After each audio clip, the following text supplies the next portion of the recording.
Assalamualaikum warahmatullahi wabarakatuh. Di sini kita akan mengerjakan soal pada modul 7. Modul 7 di sini yaitu tentang rekursi dan linked list. Kita bisa baca di sini ya, rekursi itu fungsi yang memanggil dirinya sendiri disebut sebagai fungsi rekursif. Di sini ada contohnya yaitu faktorial.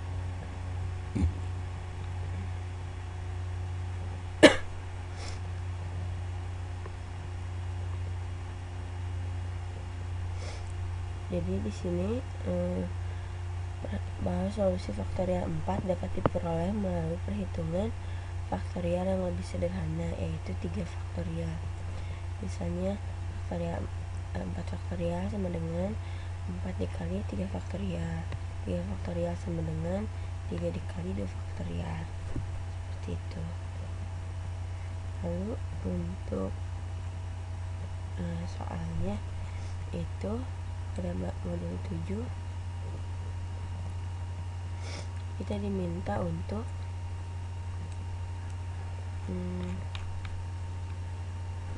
mengerjakan seluruh contoh program di atas dan laporkan hasilnya. Jadi kita diminta untuk menjalankan seluruh program pada modul 7 ini, lalu kita jelaskan hasilnya. Sekarang kita mulai dari contoh program 7.1.1.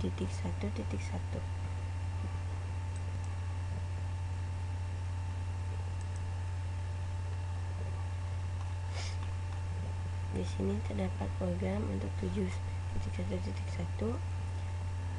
Kita pindahkan program yang sudah ada ini, kita jalankan, kita pindahkan ke dalam Visual Studio. Pindahkan terlebih dahulu. Di sini saya telah memindahkan untuk soal nomor 1, contoh program 7.1.1. Kita coba jalankan.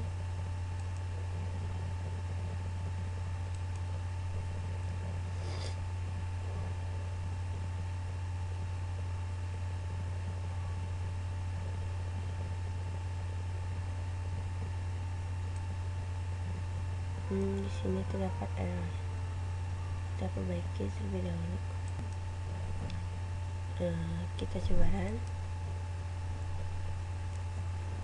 Di sini kita diminta untuk memasukkan sembarang bilangan bulat positif. Kita misalkan masukkan di sini di 4. Lalu perhitungan rekursif 4 faktorial nilainya yaitu 24. Kita lihat di sini. Jadi tadi kita diminta untuk masukkan nilai sembarang bilangan bulat positif, itu masuk ke variabel m ini. Kita deklarasikan m, masuk ke variabel m, misalkan 4 kan tadi kita masukkan 4, lalu masuk ke fungsi faktorial. M yang telah kita masukkan masuk ke fungsi faktorial. Di fungsi faktorial ini variabel yang digunakan itu k, sehingga 4 kali 4 jadi 4 sama dengan 0. Tidak, jadi masuk ke sini 4 dikali faktorial 4 dikurangi 1. 4 dikurangi 1 itu yaitu 3. 3 fungsi faktorial 3. Di sini masuk faktorial 3 itu berapa? Masuk lagi ke sini. 3 itu sama dengan 0, tidak. Masuk ke sini 3 dikali faktorial 2. Jadi terusnya. Lalu di sini nanti didapatkan nilai 4 faktorial. Jadi 4 faktorial itu dari 4 dikali faktorial 4 dikurangi 1 yaitu 3. Nanti di sini keluar nilainya itu masuk di sini sebagai M, sebagai faktorial M. Perhitungan rekursif, nilai M yaitu 4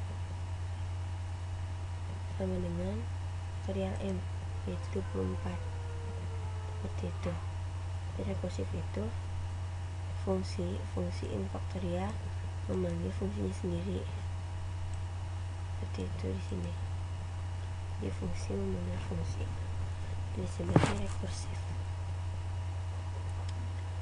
Lalu untuk soal selanjutnya,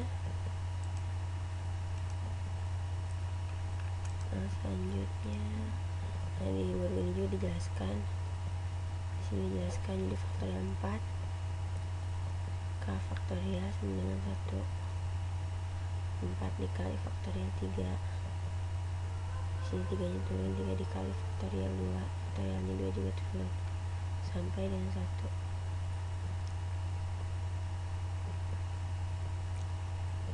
Di sini terdapat dari Fibonacci.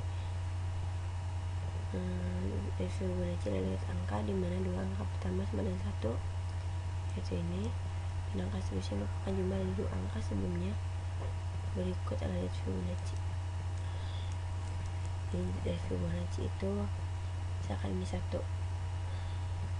dua angka di depannya itu 1 dan 1, jadi 1 tambah 1 2, 2 tambah 1 3, 3 tambah 2 5, 5 tambah 3 8, itu seterusnya.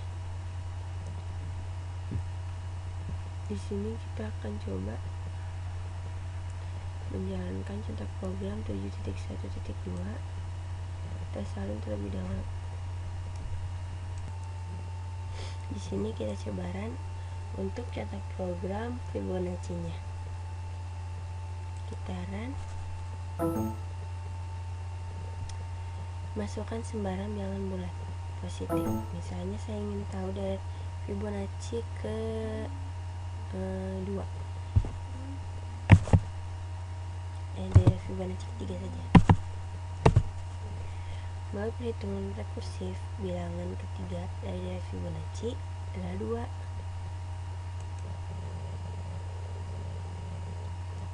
2. Jadi di sini bilangan ketiga. Nah, kita diminta untuk memasukkan nilai sembarang yang positif. Tadi saya memasukkan nilai 3. Nilai 3 ini simpan di variabel M. Nah, variabel M ini nanti program ini akan masuk ke fungsi Fibonacci. Jadi variabel M ini akan dijadikan variabel K pada fungsi Fibonacci-nya. Jadi di sini ini Fibonacci dengan 1. Ini untuk fib-nya, deklarasi variabel fib.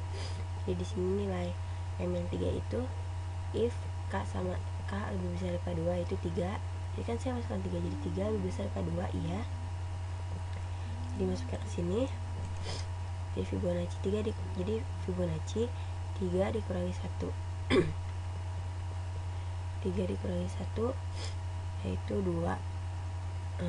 Ditambah Fibonacci 3 dikurangi 2 yaitu 1. Jadi di sini diminta Fibonacci pada baris kedua itu ada 1, yaitu Fibonacci pada baris ke 1 yaitu 1. Jadi Fibonacci 1 ditambah 1 yaitu 2, sehingga hasilnya Fibonacci 3 yaitu 2. Seperti itu.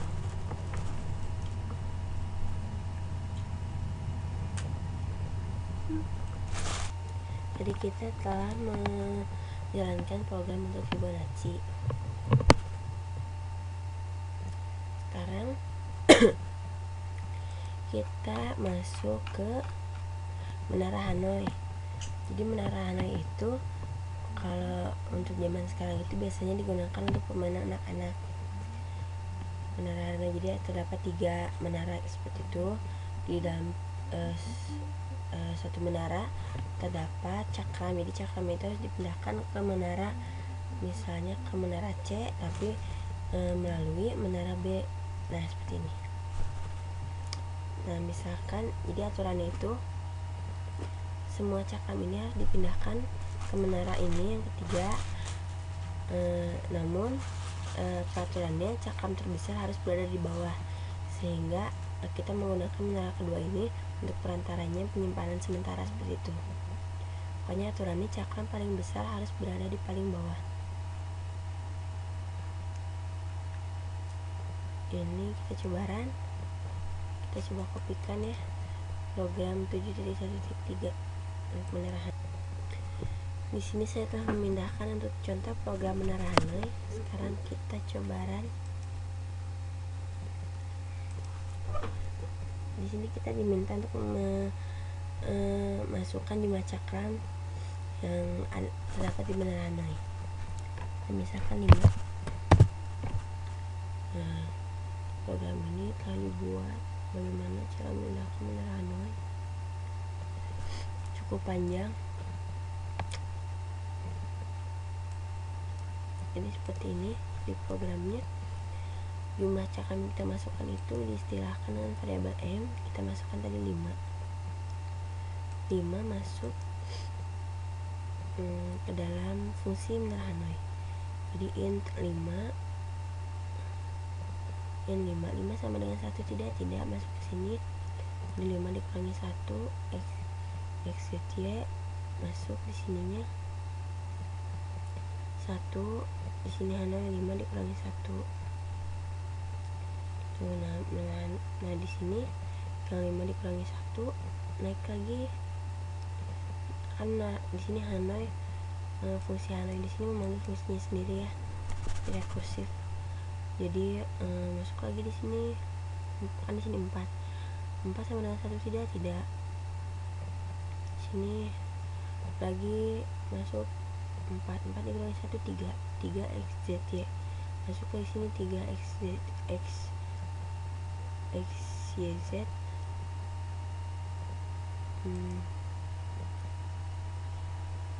sini masuk lagi seperti itu. Di rekursif itu pemanggilan fungsi ya. Sini keluar hasilnya. Itu untuk program menara Hanoi. Nanti setelah keluar hasilnya ditampilkan di sini. Seperti itu.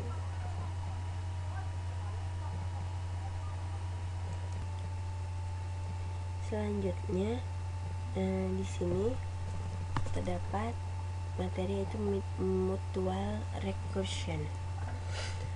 Jadi pada sebelumnya kan kita telah mempelajari fungsi yang memanggil dirinya sendiri. Namun pada bagian ini kita akan mempelajari lebih dari satu fungsi yang saling memanggil. Di sini terdapat dua fungsi genap dan fungsi ganjil. Kita coba pindahkan program ini. Nah, di sini saya telah memindahkan untuk contoh program mutual recursion. Di sini terdapat program bilangan ganjil genap.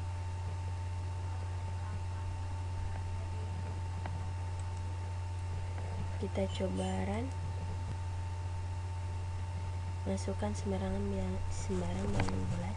Misalkan saya masukkan 4. Bilangan 4 adalah bilangan genap. Benar.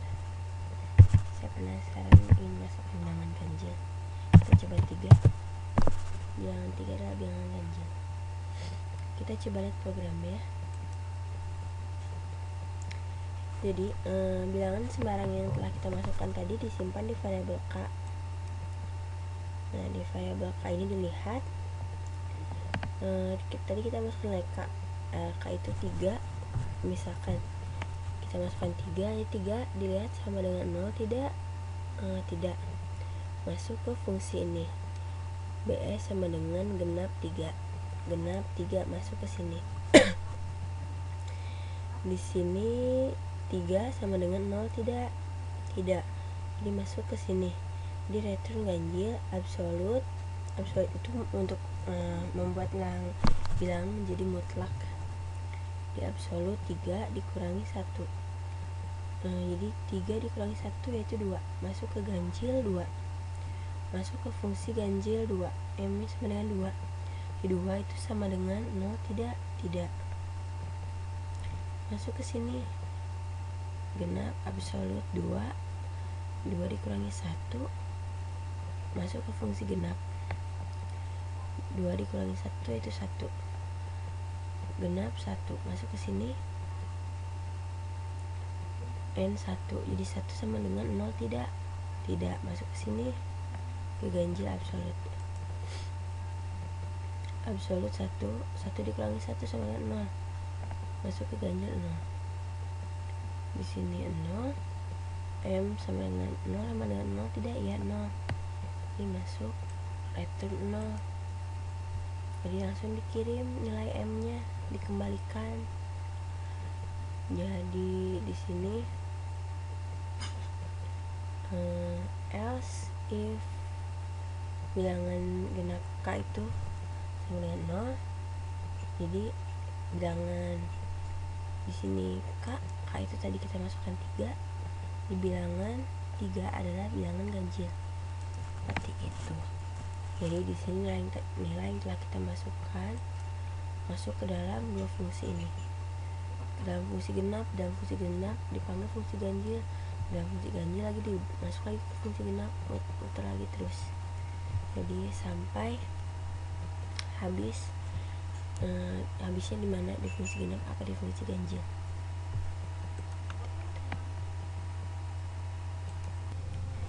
Setelah kita masuk ke program ganjil genap, lalu kita masuk ke program single linear linked list.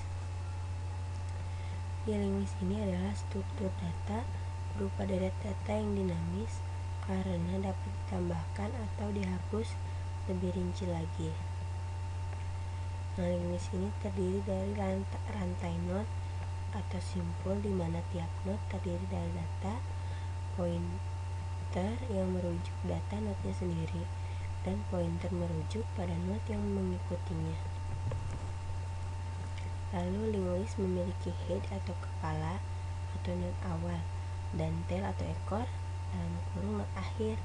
Karena tail adalah node akhir, dengan demikian dalam node tail pointer yang merujuk pada node selanjutnya adalah sama dengan 0. Nah, untuk yang C-nya, jika linked list hanya terdiri dari satu node, maka dalam node tersebut pointer yang merujuk pada node selanjutnya adalah sama dengan 0. Seperti ini untuk contohnya. Jadi datanya merujuk data berikutnya, lalu node-nya merujuk data berikutnya, seperti itu seterusnya. Untuk data yang terakhir yaitu tail, node-nya itu kita isi dengan 0 karena sudah tidak merujuk lagi.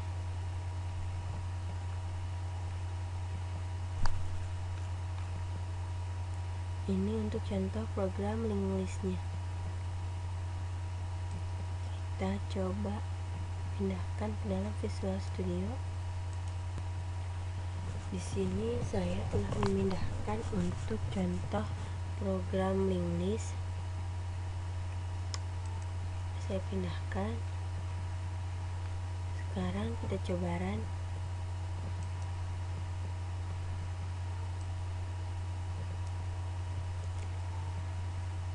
Di sini terdapat nama, nilai,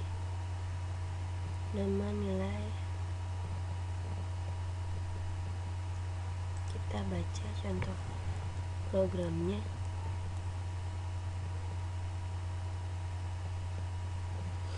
Di sini terdapat struk simpul. Struk simpul ini isinya terdapat char nama, nilai, struk simpul next. Jadi simpul ini dijadikan tipe data. Jadi struk simpul next simpul di sini berbentuk pointer untuk merujuk struk selanjutnya. Di sini simpulku kita panggil dengan variabel simpulku. Simpulku ini bertipe yaitu tipe data. Jadi di sini isi variabel simpul 1, simpul 2, simpul 3 dan seterusnya bertipe simpulku. Di sini simpul satunya juga berbentuk pointer.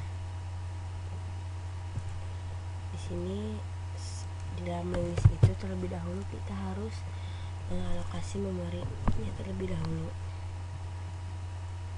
Jadi kita harus menyiapkan memorinya terlebih dahulu. Di sini terdapat simpul 1. Jadi cara untuk alokasi memori itu telah kita pelajari sebelumnya.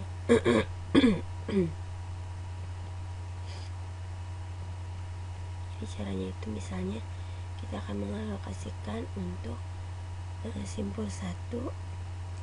Di simpul 1 sama dengan simpulku bintang malok size of simpulku. Begitu juga untuk simpul 2 sampai simpul 3. Di sini yang akan kita deklarasikan, yang akan kita isi terlebih dahulu yaitu simpul 1 dan simpul sampai dengan simpul 3. Setelah kita isi next simpul dari setiap simpul, sekarang kita akan menampilkan hasilnya.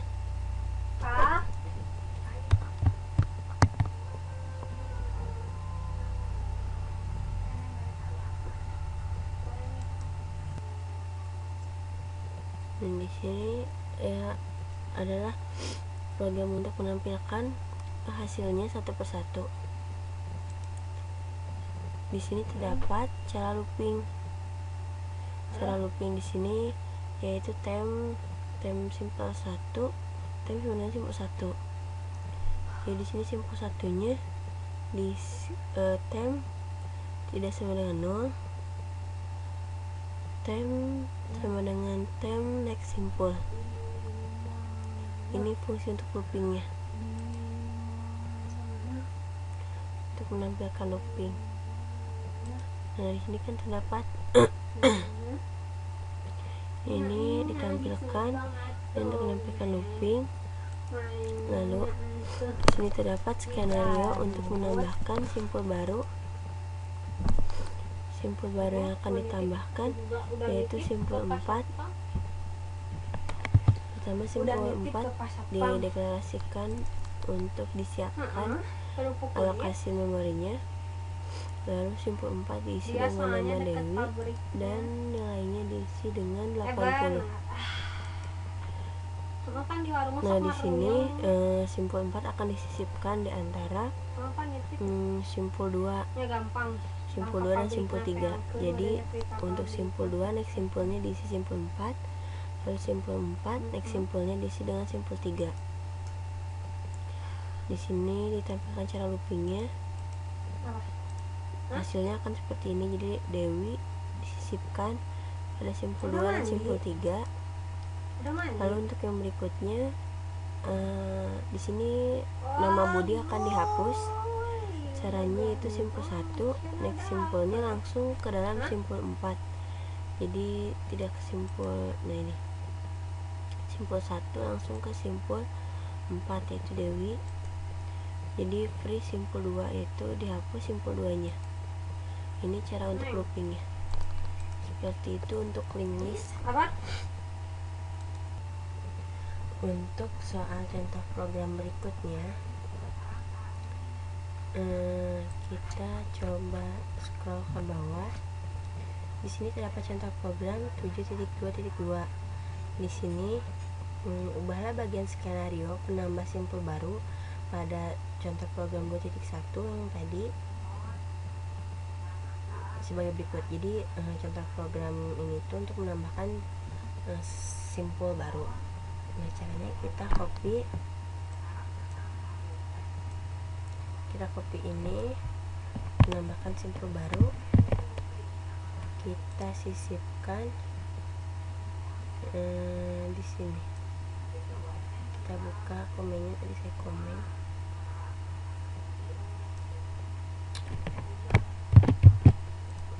sisipkan di untuk menambahkan simpul. Nah ini skenario untuk menambahkan simpul,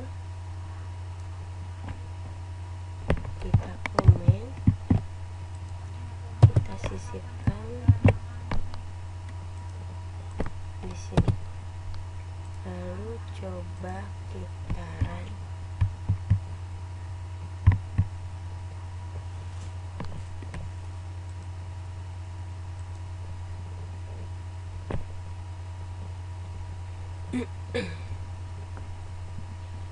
strcp nya harus diganti nih, strcp underscore s. Kita coba run lagi.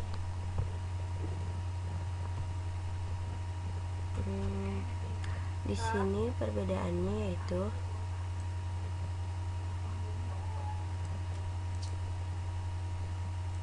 kita lihat perbedaannya di sini di program ini. Jadi untuk program yang pertama tadi, penambahan simpul 4, simpul 4 nya disisipkan antara simpul 2 dan simpul 3. Nah di sini simpul 4 nya disisipkan setelah simpul 3, lalu simpul 4 nya dinolkan. Kita lihat untuk cara program ini, kita bisa lihat Dewi ini sebelumnya disimpan setelah simpul 2 dan simpul 3. Namun di sini Dewi disisipkan pada simpul 3. Seperti itu.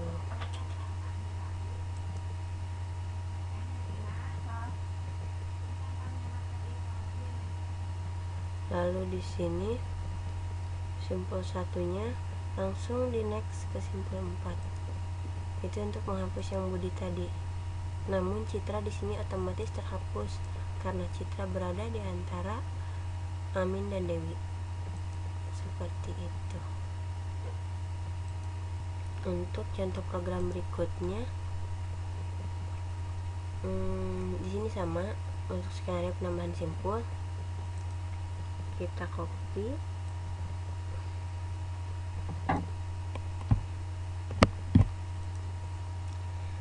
lalu kita salin ke Visual Studio.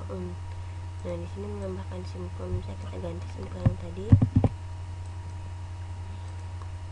strcp nya saya ganti dulu underscore s. Sekarang kita coba run.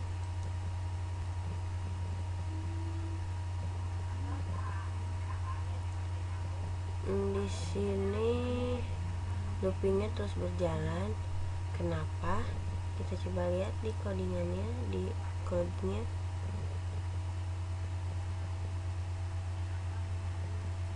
Di sini simpul 4. Next simpulnya itu langsung masuk ke simpul 1. Sehingga di sini akan terus looping. Seperti itu.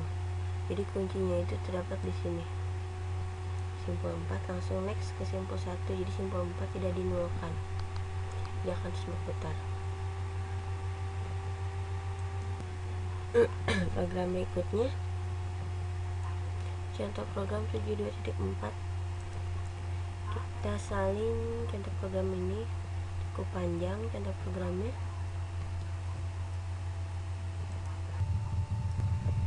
Di sini saya telah menyalin untuk contoh program 7.2.4.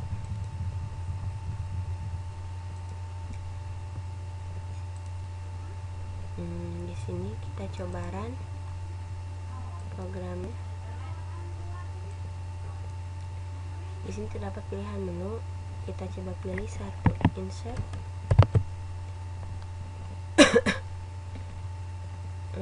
Misalkan kita masukkan dulu. Di sini pilihannya belum diisi ya. Search. Misal kita pilih 2 juga. Pilih 2 locations acquisition 1. Kita masukkan 4 display.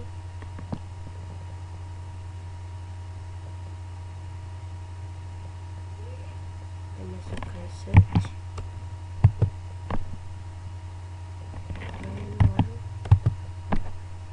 sini terus berputar. Quit, goodbye. Kita lihat programnya. Nah, jadi di sini dikatakan contoh program di bawah ini tidak berhubungan dengan contoh program sebelumnya.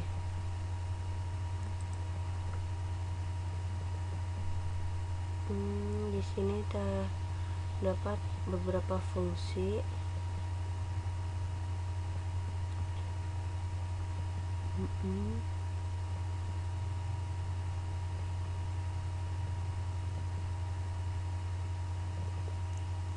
Di sini menggunakan linked list. Di sini bisa dilihat linked list next number 6. Cukup rumit untuk pengerjaannya ya. Terdapat fungsi delete, stroke, not, paste, and 6. Ini hasilnya. Kita dicoba tadi. Sekarang kita coba masuk ke soal berikutnya. Soal berikutnya yaitu deskripsikan dan interpretasikan seperti gambar 7.1 perhitungan solusi permainan menara Hanoi. Kita lihat 7.1 ini. Jadi solusi permainan menara Hanoi dijelaskan seperti ini.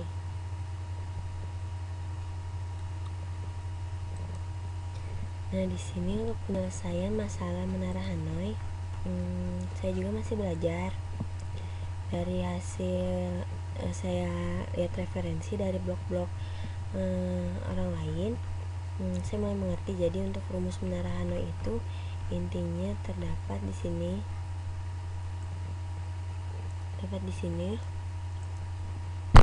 Di sini saya dapat referensi. Di sini bagan untuk deskripsinya. Nah, jadi misalkan di sini terdapat 3 cakram ABC. Maka yang harus dilakukan pertama itu membagi 3.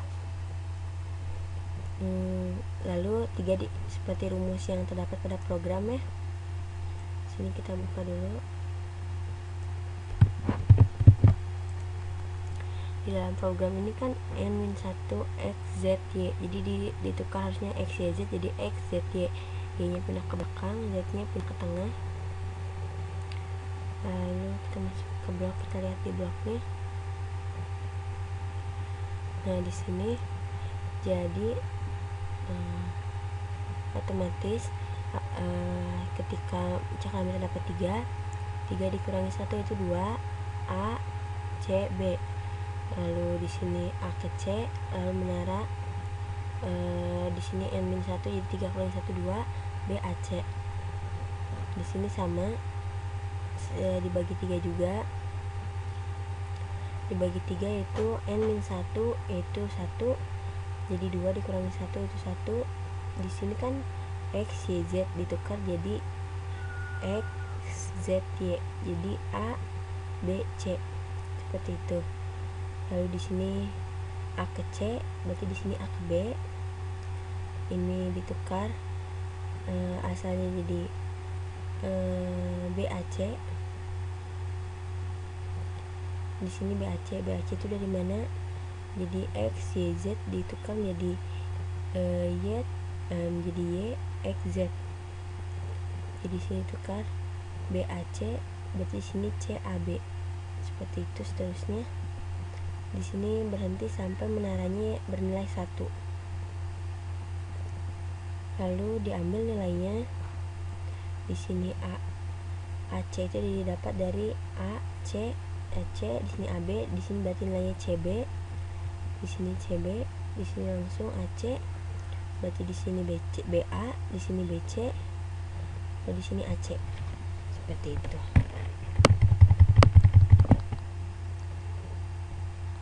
Untuk penjelasan menara Hanoi begitu juga seterusnya. Apabila di sini nilainya 4, berarti di sini 3, di sini 2, lalu di sini ada cabang lagi 1. Nah, di nilai 1 di menara 1 ini nilainya mulai diambil seperti itu.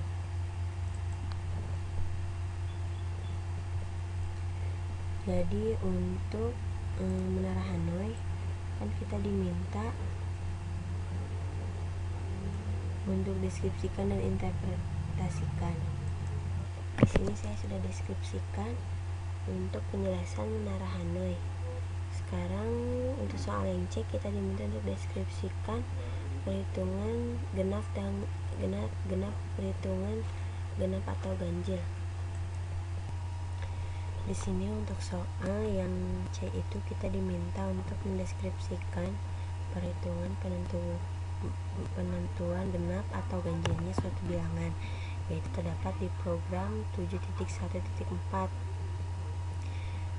Di sini kita diminta untuk deskripsikan atau interpretasikan seperti gambar.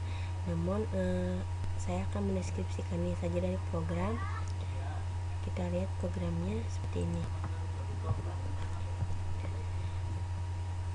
Jadi di program ini nilai yang telah dimasukkan yaitu nilai K. Nilai yang disimpan di variabel K itu akan masuk dalam fungsi. Dalam fungsi itu didefinisikan inputannya itu sebagai tipe data integer dengan variabel n. Jadi K itu sama saja dengan n. Pertama kita lihat dulu nilai K nya berapa yang diinputkan. Apabila sama dengan 0, itu otomatis yang akan dikirim itu hasilnya adalah 1. Tapi apabila lebih daripada 0 atau bisa dibilang tidak sama dengan 0, maka nilai K nya akan masuk ke sini. Jadi nilai K dikurangi 1 berapa, lalu masuk ke fungsi ini.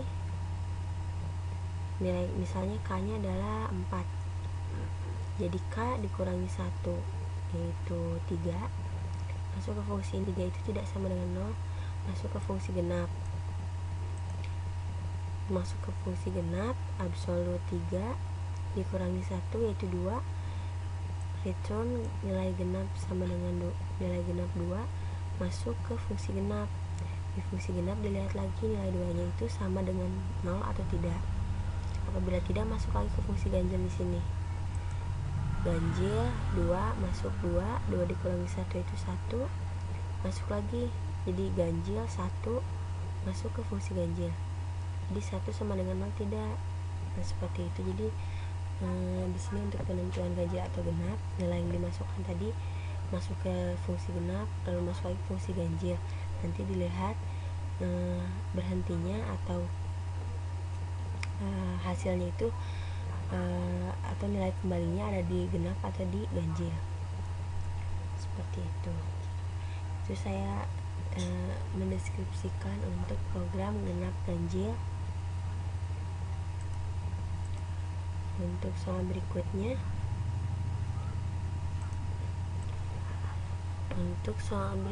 kita diminta membuat suatu program untuk menghitung bilangan bulat tak negatif, pangkat bilangan bulat tak negatif seperti ini secara rekursif.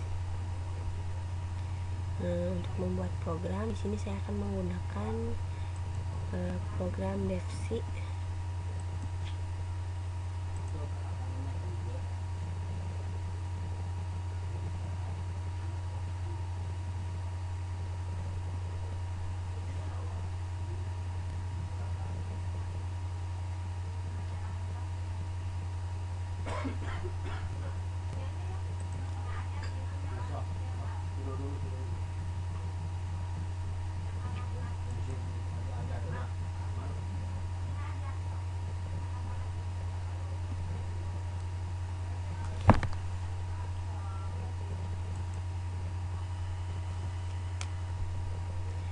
Di sini DevC kita buat new project, source file. Untuk soal yang nomor D, saya telah membuatnya di DevC. Contoh programnya seperti ini. Jadi kita diinputkan bilangannya berapa, terus jumlah pangkatnya berapa. Nanti di sini ada fungsi untuk pangkatnya. Ini kita coba jalankan. Misalkan kita inputkan bilangannya 3, pangkatnya 2, maka hasilnya adalah 9. Seperti itu. Itu untuk soal yang D. Jadi secara rekursif. Jadi rekursif itu fungsi memanggil fungsi. Di sini terdapat pangkat, fungsi pangkat. Di sini misalnya berapa, kita masukkan tadi 3.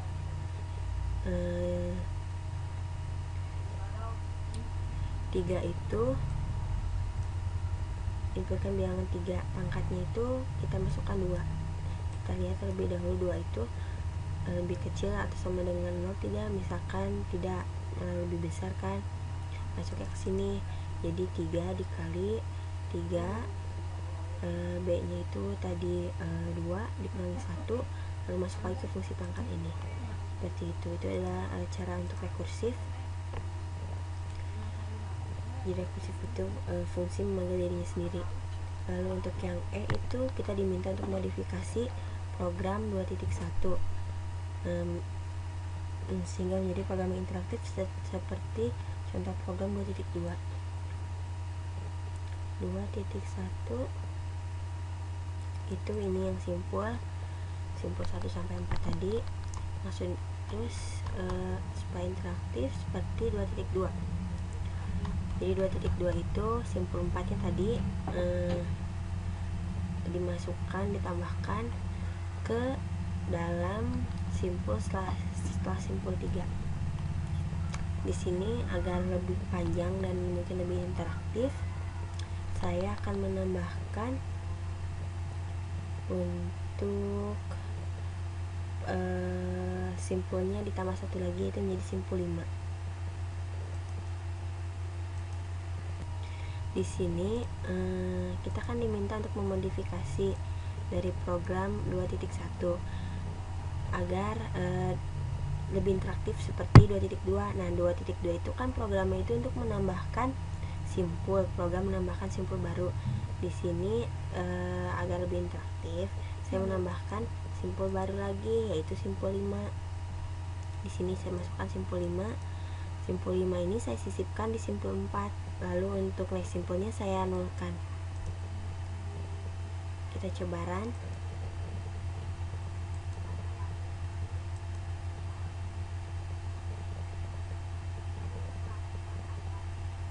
Nah, di sini terdapat, bisa dilihat simpulnya. Simpul 5 itu adalah simpul Ica. Simpul Ica yang disisipkan di simpul 4 yaitu Dewi. Untuk seterusnya ini sama. Jadi untuk seterusnya ini kan programnya itu untuk menghilangkan simpul Budi. Namun di simpul Budi ini terselip simpul Citra. Jadi simpul Citra ikut terhapus. Seperti itu. Itu penjelasan untuk rekursif dan linked list.